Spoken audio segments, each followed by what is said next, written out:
enough to do the invocation for us, please? Gibson.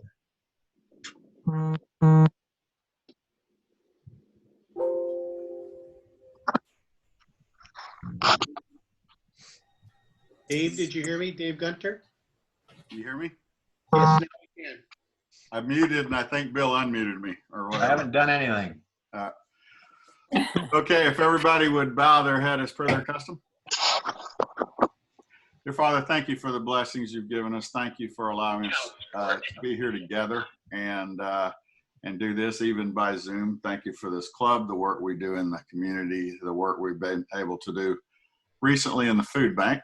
And I pray for all those affected by COVID, both those who are sick and were sick and are recovering, their families, but also those that have lost jobs, that need food, need things like that because of the damage that the pandemic has done to economies and things. I pray for all those affected. And I myself found out this week of 2 more old classmates in high school in Mississippi where it's particularly bad right now.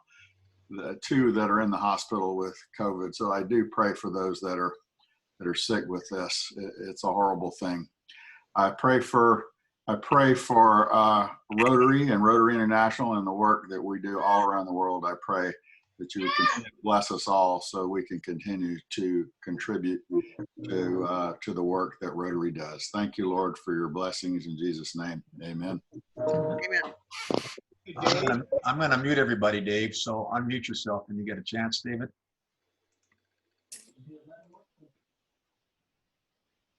I was unmuted. I'm good to go. Yep. So are there any guests other than the 2 that I will announce here shortly that we have today? Well, we have 2 distinguished guests today. We have Kathy Gibson, who is our district governor, and it's nice to have her joining us today. And then Thank you. Sheriff Fortney, it's a pleasure to have you here with us. We appreciate all the things you do, and we appreciate that you do your best to keep us safe. So we'll look forward to your conversation as well.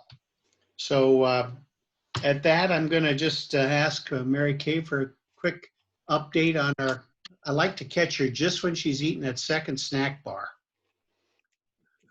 Can you talk now? You okay? Update on the drive for food. Okay, as I mentioned last week, we're at about 30,000 pounds.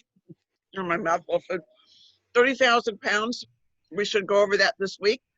It's still going to be a little light compared to where we were, but we just keep trying to get more people to do more often. If you know anybody who doesn't know about the food drive, please let them know. I think I've got all the drivers we need. We have 8 this week, which has been plenty. So I appreciate my drivers and appreciate everybody's support on this. Thank you. Thank you, Mary Kay, for the update. And I'm going to turn it over to Maria to give us an update on this coming Thursday's happy hour, which I'm glad that the sheriff's on board to know that we'll be doing this via Zoom and won't be driving. And if you could give us an update on that, Maria, I'd appreciate it. Yeah, this is our every other Thursday because we can't stand not being with each other. Happy hour at 5:30. And I understand that there's a 5 o'clock thing going on, Bill McElroy as well, which you can update us on. But we've been very successful. This will be our 4th, I believe, every other Thursday happy hour. And last time we had, I think we had 15 or 16 people. It's getting to be, momentum is there, and we're just having a really great time. Great. 5:30 tomorrow night. I'll send out all the information. Actually, it should have gone out. I'll get it out this afternoon and again tomorrow morning. But I know that Mr. McElroy sent it out for me already, didn't you, Bill? That'd be a plus. Yes. I'll do it again. Yes, I will. Anything else to report, Maria? No, that's all I have for now. Thank you. Okay. Well, it's time for us to share some time with our sheriff, Sheriff Adam Fortney. We look forward to hearing from you what's going on.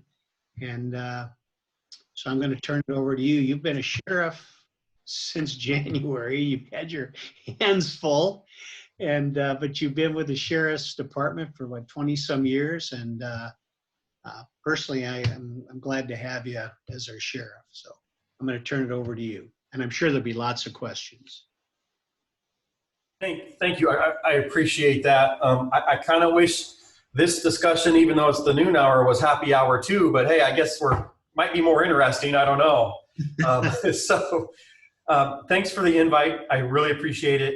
I don't have agenda items. I think you guys just kind of asked for a general update of the sheriff's office, and you are 100% correct, sir. It has been an interesting and overwhelming 6 months. So I'll get everybody up to speed on what I think the high points or low points are. And just so you guys know me as an elected official, I am an open book. If you guys have questions for me, whether it's sheriff's office related, it's public safety, but there are politics involved too. I'm more than open with that as well. If you have questions, because there's a lot going on in that field. I'm going to stick with sheriff's office stuff, but if you have questions for me, I'll be more than happy to answer them. And so you were right, David, I just got elected in November of last year. I ran against an incumbent sheriff, ended up winning. I think it was just a positive message that people were ready to hear. I think it was, the timing was everything. It just was, and it ended up working out okay.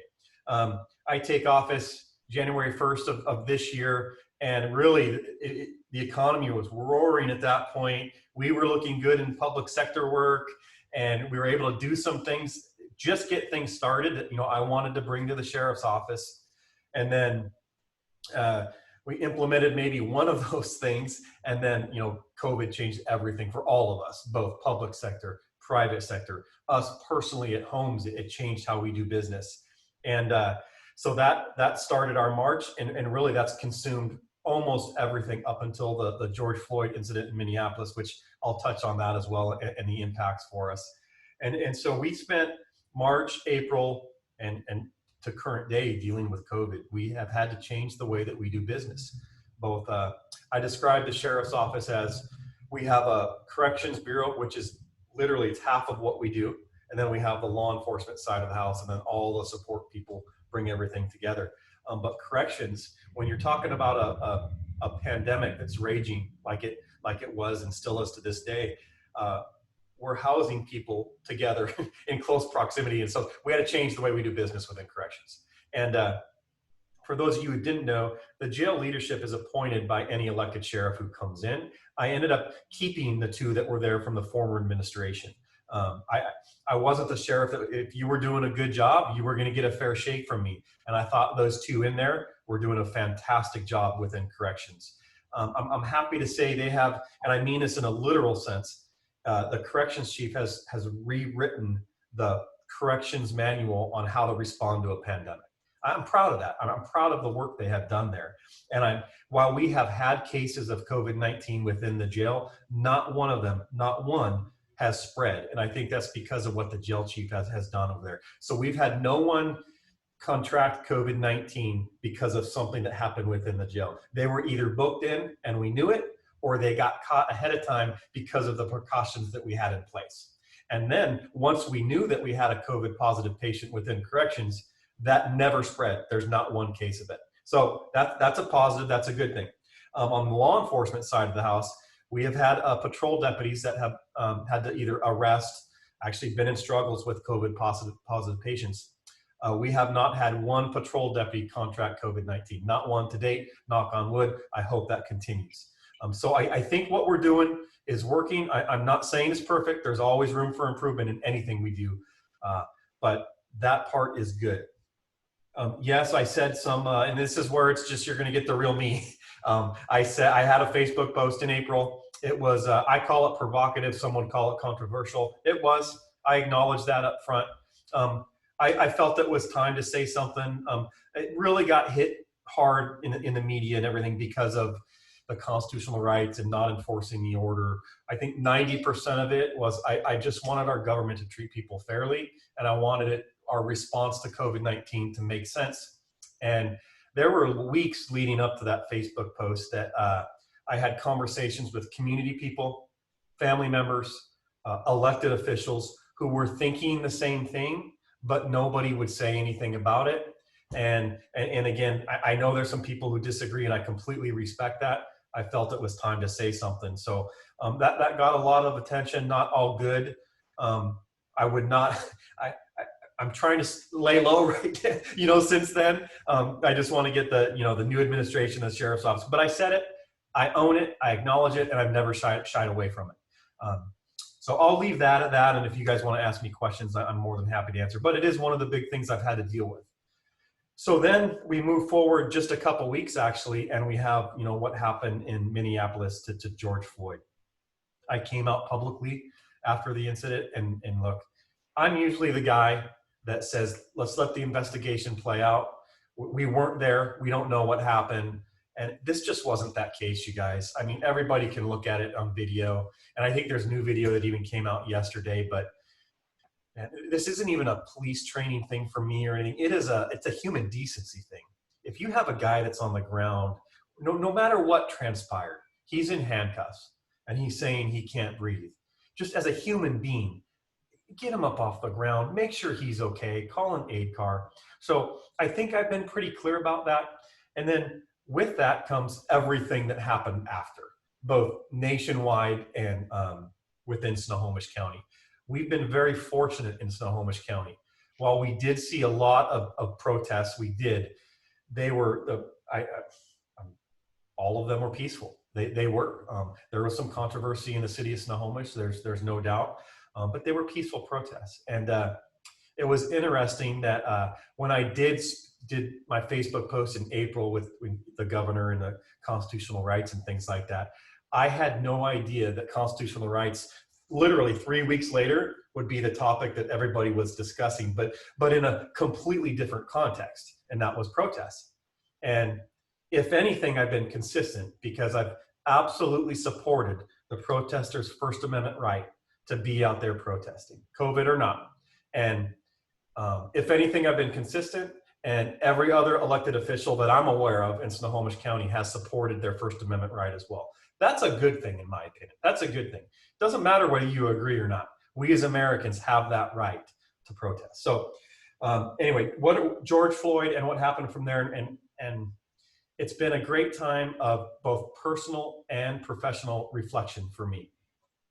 I ran the Tough on Crime guy. I want to get back to basics. I want to allow the police to do their jobs. I stand by that 100%. But man, yeah, we're looking at a lot of things we do within the Snohomish County Sheriff's Office right now. And if there's stuff that we can change because of that, we're going to.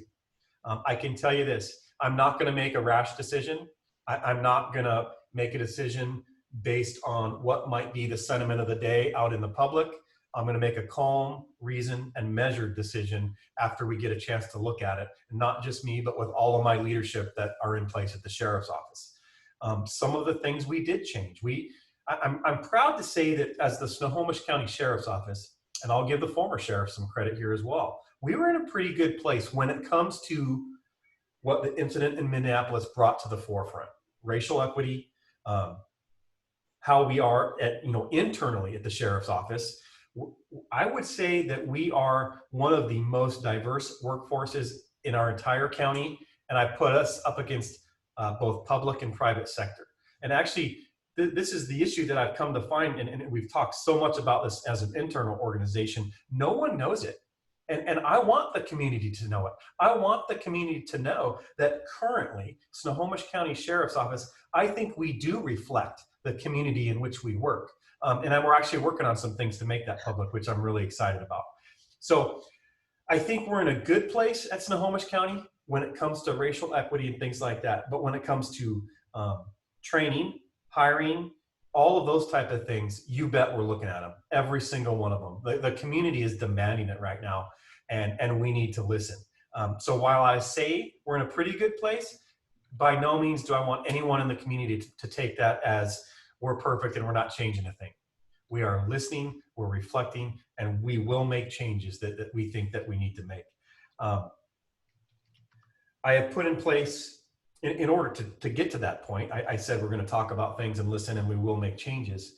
I'm a member of several panels dealing with the racial equity part of this whole thing. one of the first groups I put together was internal at the sheriff's office. I got a little bit of flack for it because people were like, Adam, it's not about you guys at the sheriff's office. It's about the greater community. My intention was never to exclude the community.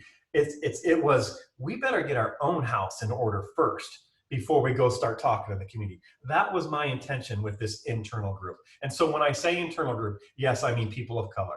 Yes, I mean all ranks at the sheriff's office. Yes, I mean all departments. That's civilian personnel, that's corrections and law enforcement. And like I said, we're in a pretty good place. So we have that group together. I actually meet with them at 1 o'clock today. It's our third meeting. And the intent of them is I've assigned a corrections captain that I appointed to kind of lead that group from this point on. And we're just taking an internal look at what we do.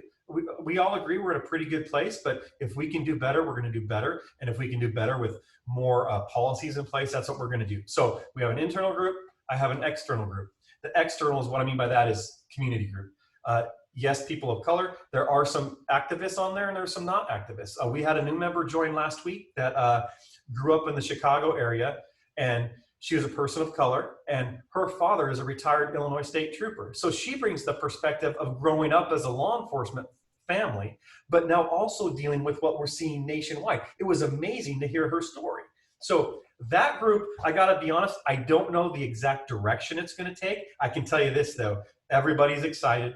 They're excited to have the ear of the sheriff, I think, and that people are listening. And if I base it on the last meeting alone, I think they want to go the direction of they really want to approach the youth in our community, and they want to help me bridge the gap between law enforcement and the youth. If you saw a lot of our protests in our own county, it was the youth out there, and justifiably so. They are worried, they're upset at what happened, and they want to know that the police in Snohomish County are not what we saw in Minneapolis. So we're going to try to bridge that gap a little bit. I'm not exactly sure what that looks like yet, but this group is so excited to be together. I can't wait to get out there. So I'm listening, I'm hearing from the community, I'm hearing to our people internally of all ranks, and we'll get there, we'll get there. I'm involved in a panel in the city of Snohomish because of what happened there. And that's been fantastic. I think there's a lot of people on the panel who probably don't agree with some of the stuff I've either said or done, but man, the communication is fantastic. And what I'm learning is that's what it's about. I've said a lot of stuff publicly, and like I already said, some of it was a bit provocative, but when I get a chance to get in front of people, whether it's on Zoom or whether it's out in public, and they get a chance to hear me, they get to hear my heart, they get to hear my passion a little bit. It's not exactly what is often portrayed in the media, and definitely not in social media. Social media has been a struggle for me and my family in the last couple months, to where we've taken a gigantic step back. There's value in social media, don't get me wrong. My wife's family is almost exclusively in Ohio. So in that aspect, social media is fantastic with keeping up to political stuff. It's divisive right now. It's negative. And so my wife and I have just checked out, and it's been a huge weight lifted off our shoulders. So, and I don't know where I'm going with that, but it's just one of the things that we've had to contend with. Now where we're going, your timing is impeccable for this meeting, because I've been talking with command staff just this week about, it feels like, and this is just an inside feeling I have, that please don't take this wrong. COVID is still here. We have to deal with it. We have to protect people. But it feels like as a sheriff's office, we're starting to focus more on, the issues of crime in our community and stuff, which we haven't been able to for the first part of this administration. And I won't say I have all the answers today, but what I'm saying is I can see us focusing more on that and starting to plan ahead a little bit and deal with stuff that the community is facing right now when it comes to crime in our community and things like that. So that I'm excited about. And I'm not downplaying anything or downplaying COVID. I'm just saying I'm starting to see the tide turn just a little bit. That's a good thing. Other than that, we have a great command staff set up in place here. Like I said, I kept some people that were in place already, and I brought some new blood in that I felt would do a fantastic job. And I'll give you one. Let me give one example. I think this is interesting, and because people think, I was a graveyard patrol sergeant just at this time last year. I still did the job every single night. I ran a patrol crew. So I wasn't of what you would consider of higher rank. I just thought it was time for a different message to get out there. There was one of our bureau chiefs. He runs all of patrol now. I appointed him. And so he actually worked on the other guy's campaign last year. He was not for me, but I know him on a personal level. We worked together through the years, and I knew his heart. I knew his integrity is unmatched, and that's what's important to me. And so while I think, you know, the political stuff can be divisive, I wanted to find the best person who could do the job. And even though he wouldn't be advocating for me back in 2019, he was advocating for the other guy, I said, you know what, Ian, you're the right guy for this job, and I really want you to be part of this new team. And he's sitting there to this day, and he's doing a fantastic job. So anyway, that's just one example. I'm about team building. I'm about communication is huge, both to the community and to an organization of over 800 people that do all different types of jobs. And I don't think there's any one human being on the face of the earth that has the single answer to communication to that large of an organization. But it's first and foremost in what we're trying to tackle at the sheriff's office, because I think it's safe to say that it wasn't real good, and I wanted to try to improve it. And so we're trying different things. I do videos now instead of emails when there's policy changes, and that has been, they love it, absolutely love it. And they're like, we get to see you, we get to see if your heart is in it or not, and that's key, because if my heart's not in it, they see right through you. And that's what the videos bring. And then they get to see the explanation where it's just impractical logistically to meet with over 800 people when we have these decisions. So internal videos, as far as policy changes and, you know, clarifications, things I'm thinking, that's been huge at the sheriff's office, and that's been really popular. So we're going to include that. And actually, again, good timing on your guys' part. We're going to transfer that to the community as well, to where things that we feel or the community brings to us or we feel are important, we're going to start doing video messages for that. I don't have an exact time frame yet, because like I said, we're just starting to transition to where we're focusing more on crime, community, and sheriff's office. But that is our plan, to bring those things to the sheriff's office. Well, thank you, Adam. That was awesome. Now, I know we're going to have a few questions. Cool. And with that, good presentation, by the way. With that, I want to keep that within a few minutes, because we have a lot of announcements afterwards, and we have another guest with us. And so if you would be open to taking a few questions, let's get at it. I'm always open. Let's roll. Okay, let's see who raises their hand first. Bill McElroy.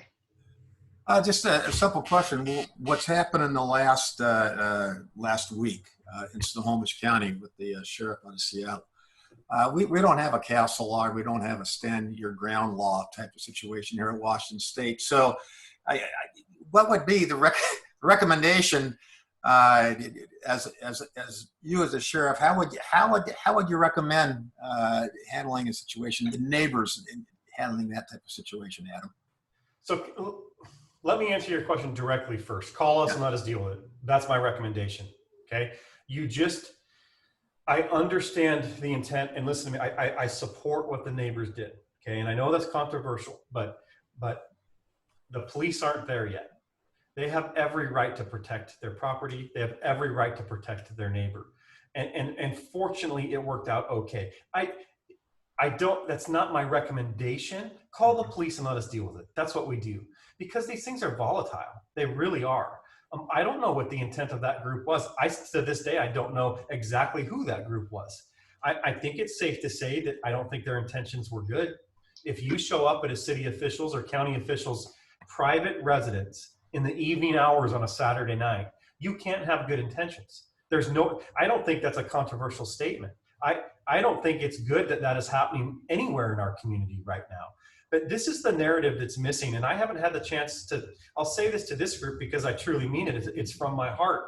But I've been through a lot in the city of Snohomish since what happened on First Street.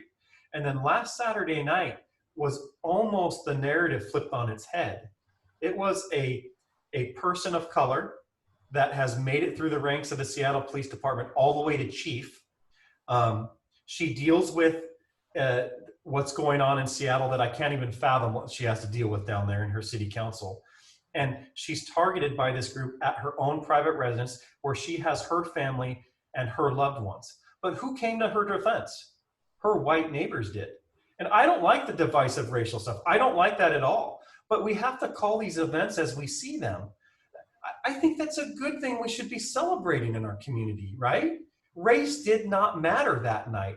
Keeping their neighbor safe is what mattered to them. And I think that's a good thing. If we are going to blow up the narrative of what happened on First Street a couple months ago, why can't we talk about this and that racial component to it? And again, I want to get through the race thing. I just want to treat people as anyone else would want to be treated. But whether you like it or not, or whether I like it or not, the race issue is here. And it's going to be around for a while, and we have to address it. So I'm sorry, Bill, I'm blathering on. Please call the police and let us deal with it. Yep. Okay. But I'm not going to chastise those neighbors for what they did either. So am I walking a line there? I absolutely am, but that's where I'm at as your sheriff. Mike McGinnis.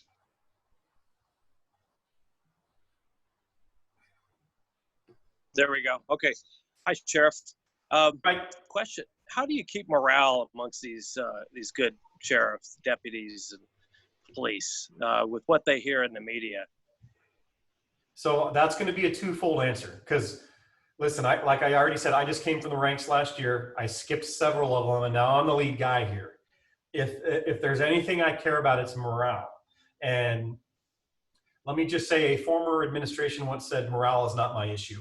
And I lost my mind when I heard our lead guy say that, because this is how I feel about morale. It is absolutely a leader's issue within their organization, private sector or public sector. And what I mean by that is, it doesn't mean I'm responsible to make every single person happy when they're at work every day. What my responsibility is to put rules and a leadership style in place that makes it an okay place to want to come to work. I want them to want to come to work. You're not going to be excited every day you come to your place of employment, but you should feel valued, and you should feel like the work you do is productive and it's making a difference in the community as far as our work at the sheriff's office goes. So that's important to me. I think I've given our deputies more freedom to be able to do their job, and I tell this in my video messages, with that freedom comes a vast amount of responsibility. That doesn't mean it's going to go unchecked. If you take advantage, or we think you're out of line with the freedom I've given you, we're going to get you back in line. That's okay. That's what our discipline process is for. So morale at the sheriff's office, I just finished giving a 30-year plaque to one of our civilian employees just before I came in here. She's married to a 35-year deputy sheriff here. Okay, he's a great guy. He is lifelong friends with the former sheriff. Okay, so we've always gotten along good. That's just where he was last year, and lifelong friends. That's okay. There's value in that, right? He came up to me, and this is just a few minutes ago, and shook my hand and said, Adam, I just want to thank you for what you've done for morale at the sheriff's office. He goes, I supported Ty because he's my lifelong friend and still is, but I can't, with what you've had to face in 6 months, but focused on improving morale, I've never seen anything like it in my 35 years working here. And I don't say that in an egotistical way or say, look at me, but it's not what Adam said or what I think of morale. This literally just happened. Now, let me real quick, just bear with me, the context of what you asked, which is what we're seeing in the press nationwide and from some of these groups that I'm comfortable. I think they're extremist groups. I don't think these groups that are anti-police reflect the Snohomish County community at all. I think they get away with a lot in Seattle. I don't think we want it up here. I just don't. Are there small sections of Snohomish? Yeah, absolutely. You're going to get that with any large group of people.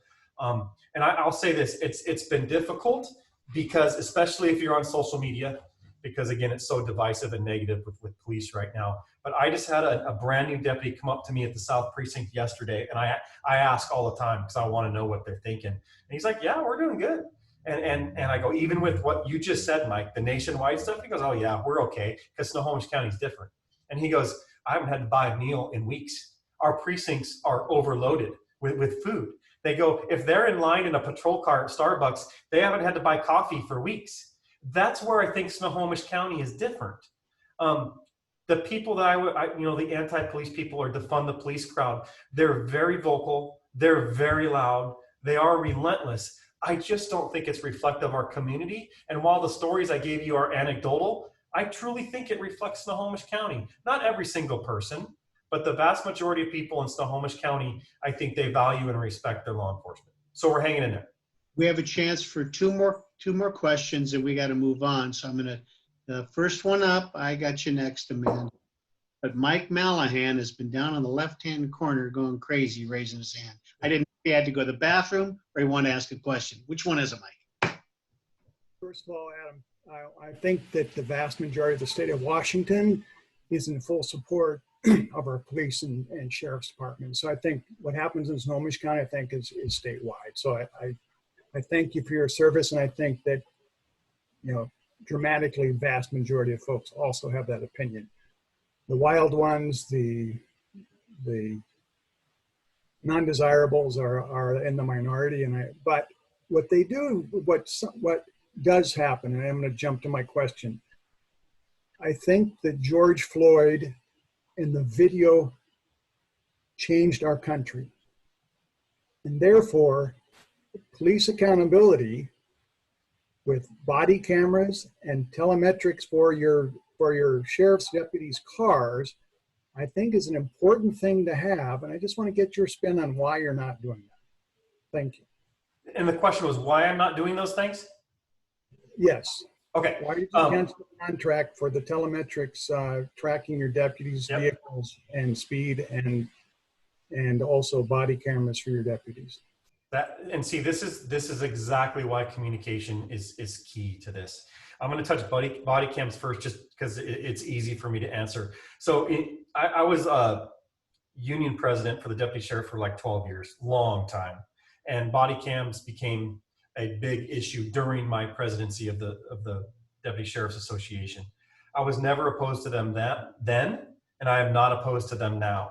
A part of my campaign in 2019 was transparency. I think we're not only law enforcement, we're public sector work, we're government work. We need to be transparent with the community. Body cams are just one more avenue of being transparent.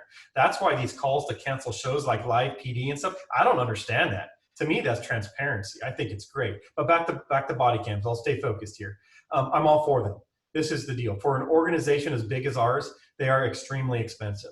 So you've seen probably the county executive came out and he wants us all to have body cams. He was very clear and specific.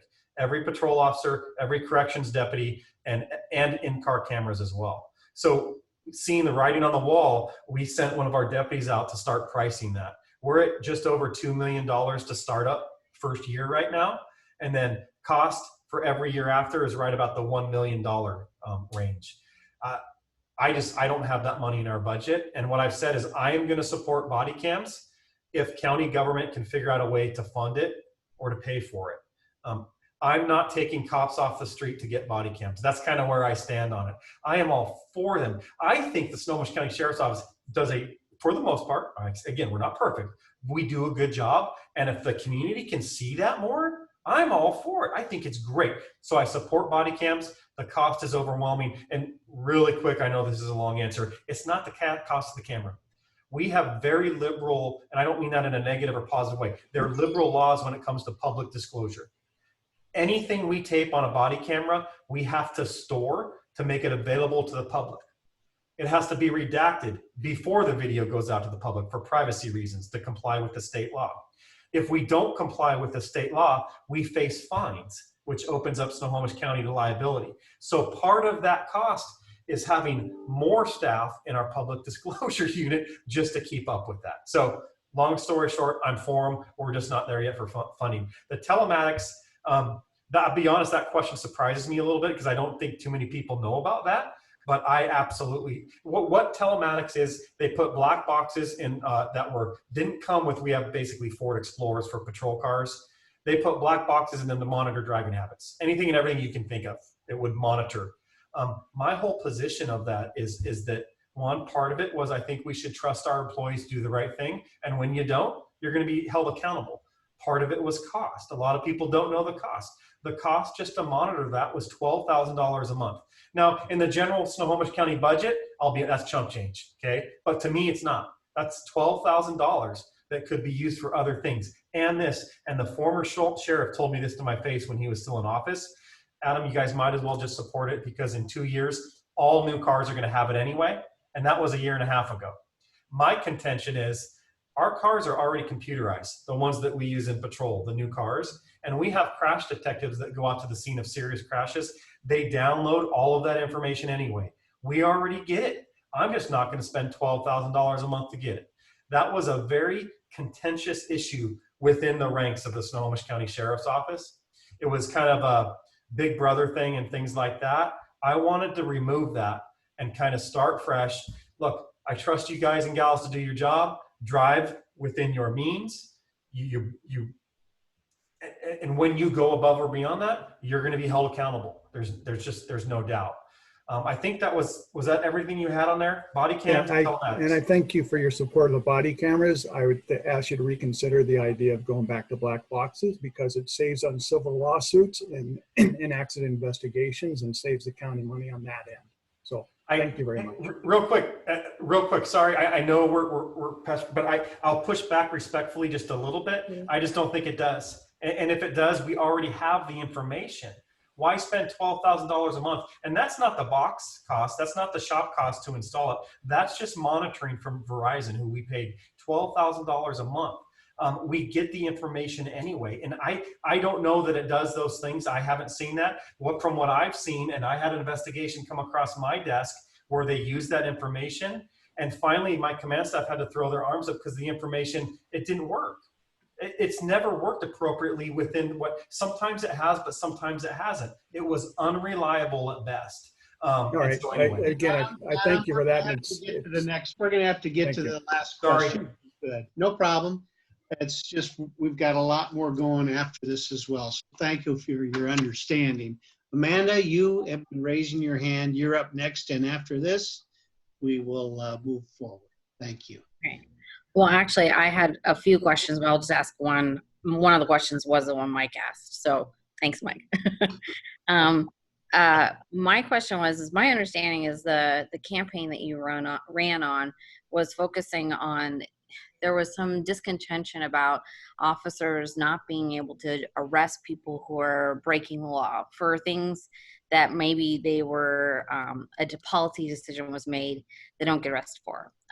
In my experience, those were things sort of like possession of paraphernalia or things like that. And I appreciate your position. My struggle is that I have a lot of friends on both sides of the matter, prosecutors and public defenders, who work in that field. And I wonder, what is your plan? If you start arresting all these people, what is your plan for them to deal with the charges that are referred? Because it is an epidemic issue, drug use. And their caseload is already, years ago, it used to be less what they considered to be an appropriate level of caseload, but their caseload is already like 140 cases at a time.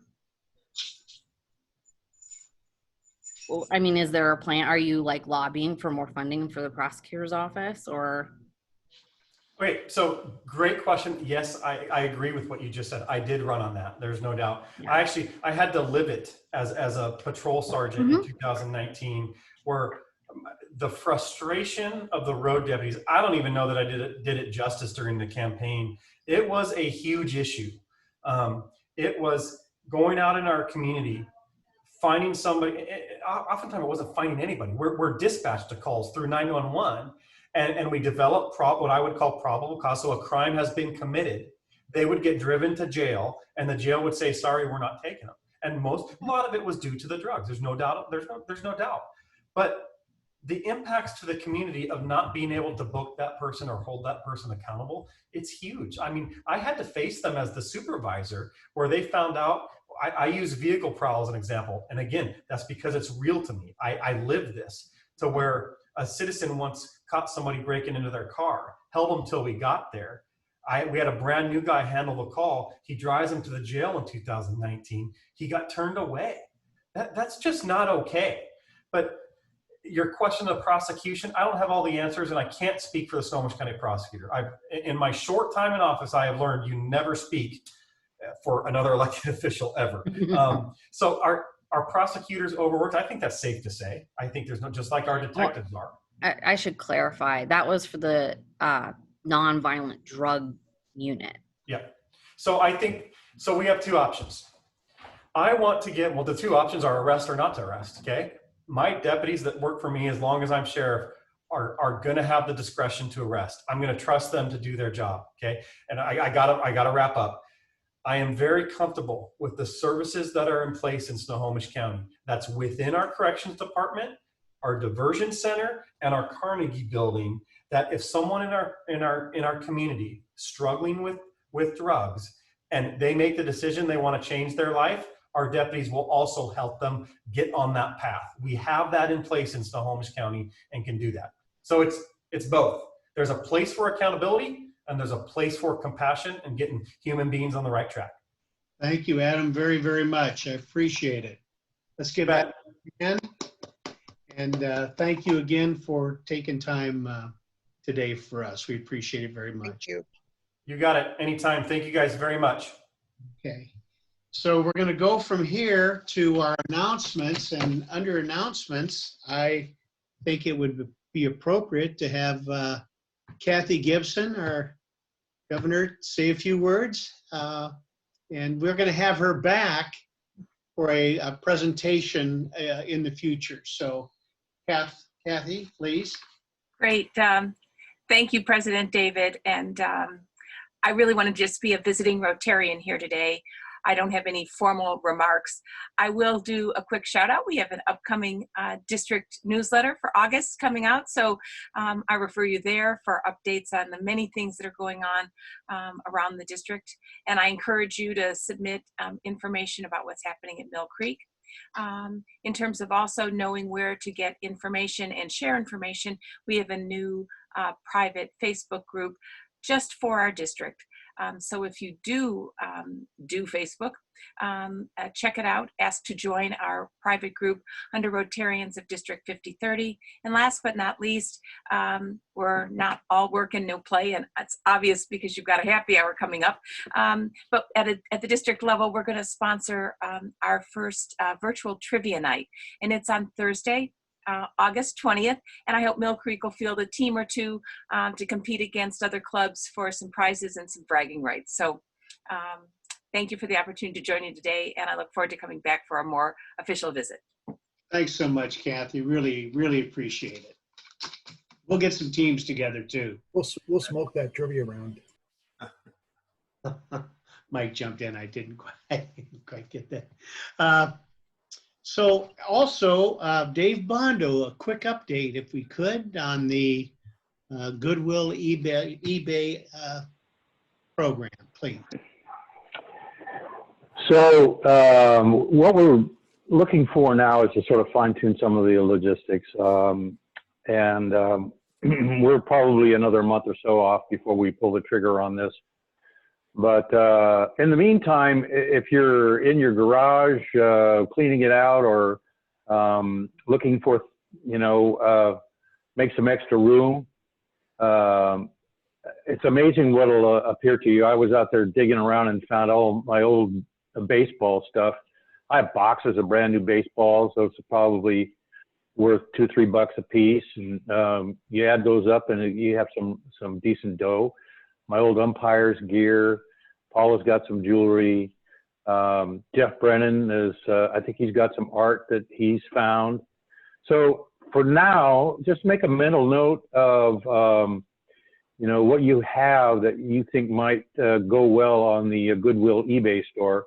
I'll send a link to it so you can have a look. All the categories are in the left-hand column. You can get various ideas of what looks good. The thing that we could really use right now is a place to collect everything. And we started off talking about, does somebody have a warehouse we could use or an empty garage or something like that? And it would be for a very brief period of time until the Goodwill truck shows up and picks the stuff up. Alternatively, you know, I've been thinking that, you know, what we could also do is just have a day when we all meet at a parking lot somewhere and everybody brings their stuff and the Goodwill truck meets us. Anyway, that's being figured out. I'm looking to the folks at Goodwill for some leadership there. And then the other thing that's kind of on the table that we need to figure out is how we're going to tag the stuff and log it and keep our own little separate database of the items that we've handed over to Goodwill. So right now, I'm asking for two things. Be thinking of what you have that will go good on this store. I'll send you the link. You can see the store for yourself. And if anybody has any ideas on a place to congregate or to collect all of these various items for the Goodwill truck to pick up, I'd appreciate you letting me know. Thanks, David, very much. Bill, you wanted to discuss Thursday's draft, is that correct? I've got in fact, I've got a couple things. And so the first thing is the Thursday draft for the committees. All the committee chairs have put out this notice to the membership to go ahead and have, so the members can join the committees they want to join. In other words, what's your passion? We have 19 members that haven't signed up a committee yet. You know, this is part of Rotary. It's part of the importance of making sure that everybody's engaged. So we're going to have a draft before happy hour, and we're going to draw names out of a hat to figure out which committee goes first. We have a list of names, and you're going to be able to draft and fill up your committees for those that want to have some more people. If you don't want any more people on your committee, you can just go ahead and pass. It's as simple as that. But the goal is that we're going to have everybody signed up in the committee, and that will be doing Thursday starting at 5, happy hour at 5:30. This brings me to my second part of my agenda, and I'll just go into this, Dave, if that's okay. Can I jump in just for a second? Yeah, go ahead. We actually, you know, it's really, in the last few days, we've got more people that have jumped on board with the committees. Yep. So I want to thank everybody that has done that. And the numbers are getting better. Just, you know, there's few more people we need to have, but for the most part, we've had good participation. So I want to make sure to give you guys credit for jumping in and joining a committee. It's all yours, Bill. Good. So the second part has to be this idea of all the things that the club is doing. And I've been asked by Vicki and Dave to kind of put together what's called a strategic communication plan, or a committee. And what it is that it's taking the heads of each committee, and this would be the membership with Dave Bondo, with fundraising with Vicki, with social media, of course. Danny was involved with the meeting. Public image is there with Dave Gunter. And a website, Tom Betts is going to be taking over the website. And so it's coordinating the communication that we have going out to the public and to our members. We have a lot happening. We have the food drive happening. We have the Ask campaign that's just now starting with all the hard work that Danny's put together. We have the membership drive. We have the Goodwill, and the importance of communicating not only to the public and what we see, but also communicating out to our members. The most important thing that we have to stress, and this is what we all agreed to at the strategic meeting, is the Ask campaign, raising money for our foundation. And we have an email campaign that needs to get started. A lot of you are having I've noticed having a little troubles. What I'd like to do is simply just answer the question right here. I'm going to pop it up. If you have need of help emailing your friends and your contacts on how to raise money for the Ask campaign for our foundation, just mark it yes or no. And then what I'll do is I'll contact you personally, or I'll do a Zoom meeting. We only have half the club here, so I'm probably going to have to reach out to those people now.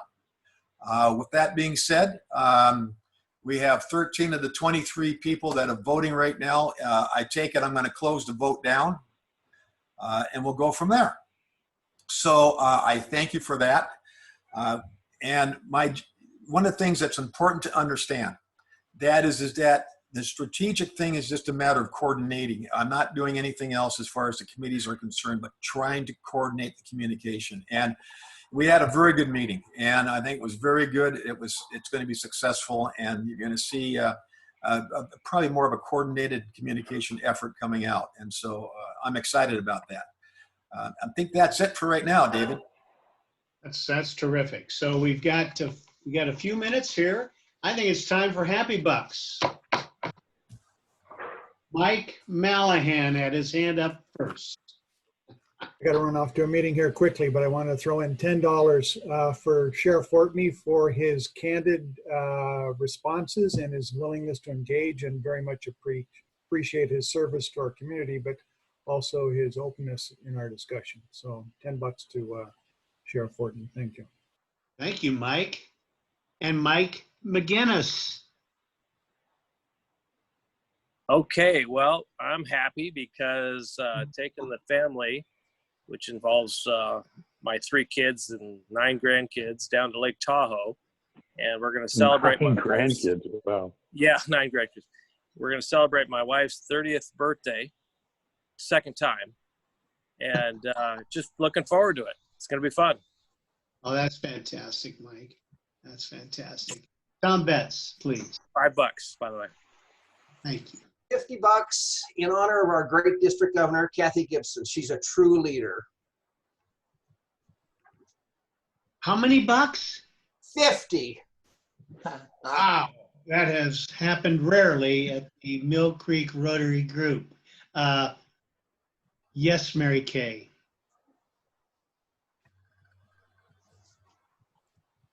You're muted. Actually, I was just high-fiving Tom, but hey, Oh. high five, but no, it's okay. So $10 today because I really enjoy that we're having speakers like the sheriff. It's really nice to be able to talk to him and to get a feel of who he is as a person. So I really appreciated him as a speaker. And just 5 because I'm sitting out on my deck that's all finished and it's just really nice. So thanks, guys. Terrific. Okay. Who do we have? Oh, Darby, down in the corner. I'm going to give $10 because it was a great meeting. I really enjoyed Adam Courtney, and yeah, it's nice to be a part of the club. So thanks. Terrific. Yes, Frank, with the shades on, brother. Well, I am in the car, so which is why I had my video off for most of the time. But I figured it'd be the only way I could raise my hand. So I got $5.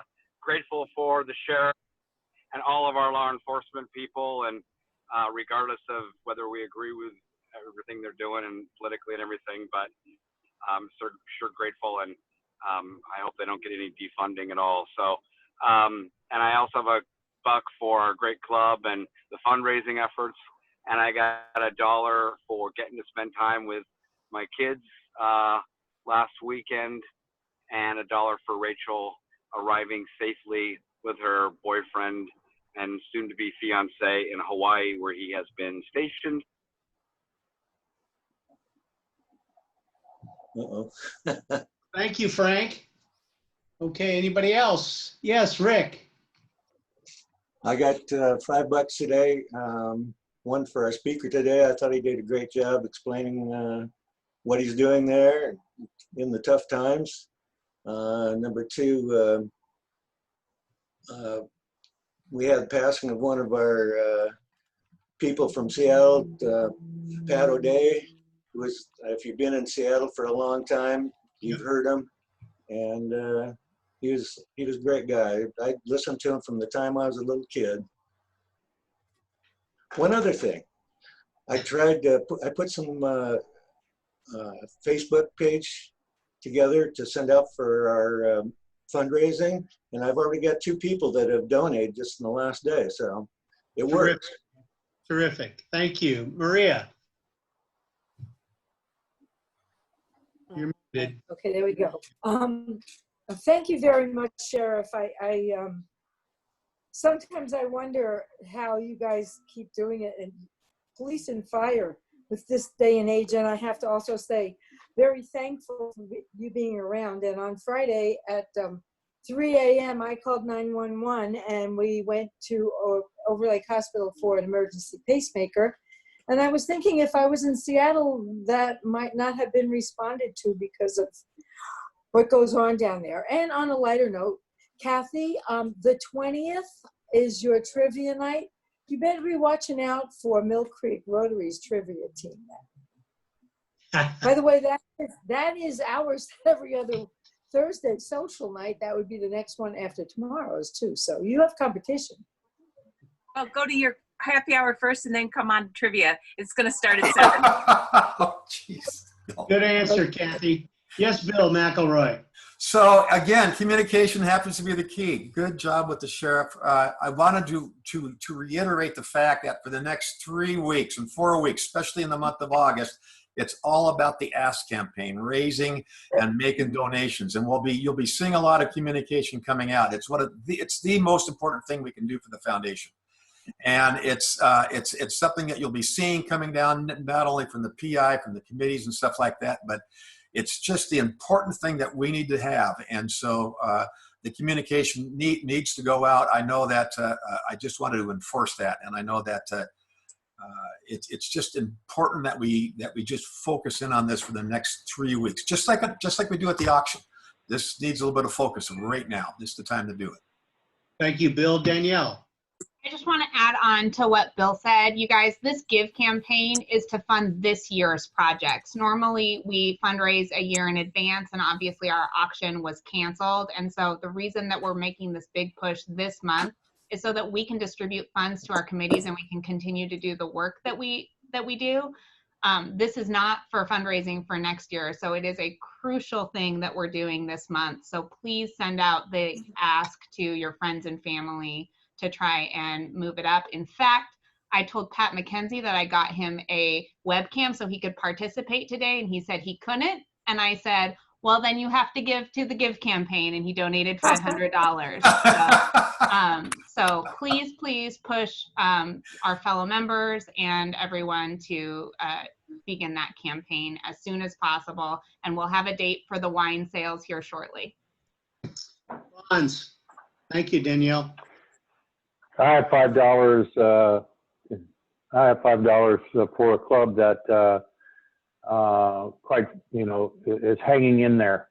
As is my observation, this is not as fun as a meeting at Sean O'Donnell's and being, having cocktails in person and that sort of thing.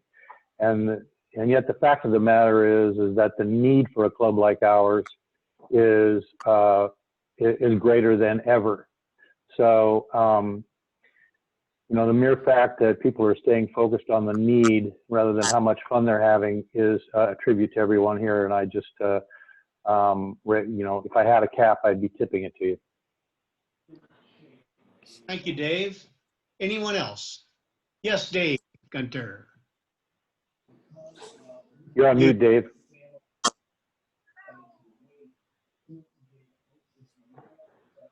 You're on mute. There you go. I got it. Okay. I'll just put in $5 today, all of it for our fundraising efforts. Let's get this going and get her done. Yes, Amanda. So I can't help myself. I have to add my 2 cents into what I was talking about with Adam Portney. The truth is I've been very concerned about his comments regarding to that for a very long time since he started campaigning. His comments show a certain lack of understanding of the system that he's working in. And I'm very concerned about it.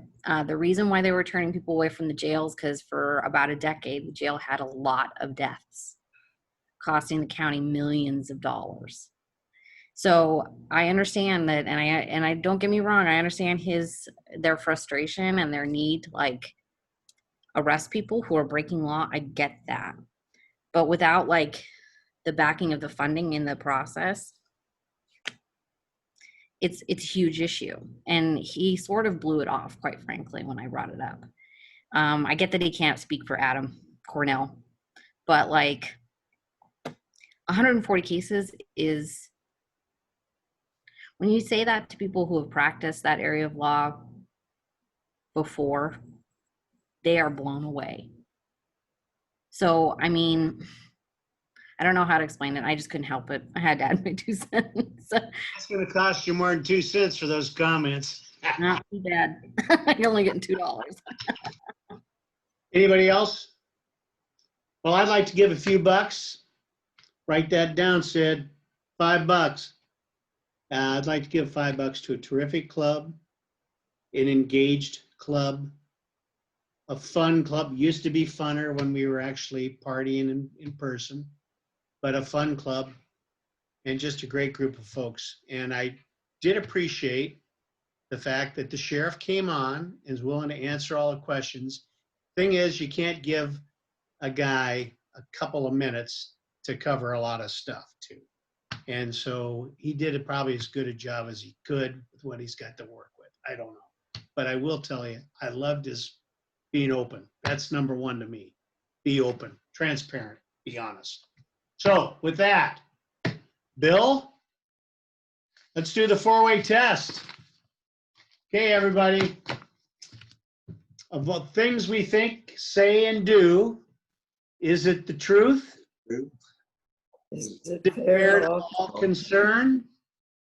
Will it build goodwill and Goodwill benefit? and friendships? And will it be beneficial for all concerned? Thank you so much.